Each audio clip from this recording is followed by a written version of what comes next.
Ito po mga sangkap ng bulalo.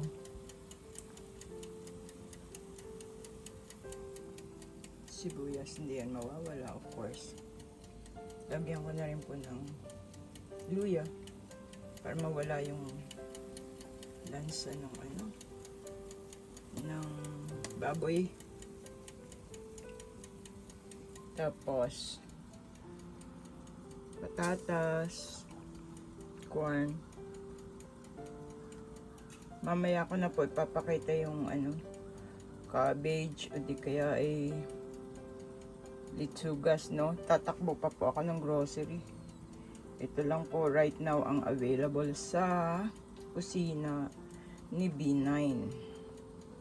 Kaya ayan, o. Sweet corn po yan. Iniwa ko na siya. Tapos gusto ko maraming sibuyas. At papakita ko sa inyo yung aking pinapalambot na karne. Eto na po siya.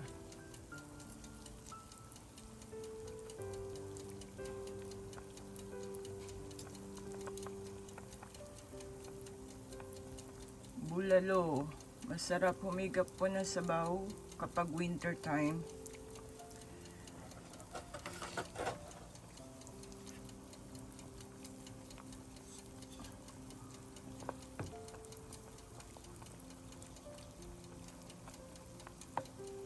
Yan po, nilagyan ko siya ng luya para mawala yung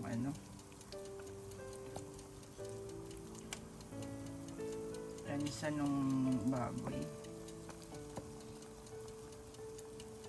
Nilagyan ko rin po siya ng peppercorn. Ang ginamit ko po ditong karne, itong yung pork hocks. Hiniwa ko lang siya sa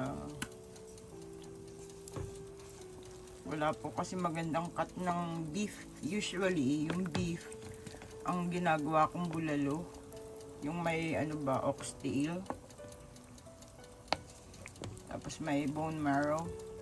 Ayan po siya, o pinapalambot ko na siya. Nilagyan ko na rin siya ng bay leaf. Bay leaves, marami. Para mawala po yung lansa, at saka pampalasa na rin sa broth. Yeah. Ang luya. Ito po ang bulalo ni B9. So, mamaya ko na lang po ilalagay yung patatas, yung mais, tsaka tatakbo pa po ako ng grocery para dun sa repolyo, di kaya something green leafy, para maganda yung thumbnail ko. I'm always thinking about the presentation kasi syempre ganun po ako talaga, hindi niyo maiyali sa akin. Marahil papakuluin ko pa po ito ng medyo mahaba-habang panahon para mapalambot yung karne. Alam niyo po, nilinis ko pa yung mga buhok-buhok na ito. Gumamit ako ng tweezer, matanggal lang yung mga parang balbas ba?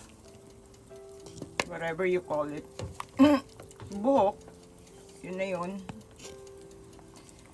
Yeah, pakukuluin ko lang po ito ng pakukuluin hanggang sa lumambot ang karne. At higop sabaw na naman po sa kusina ni B9.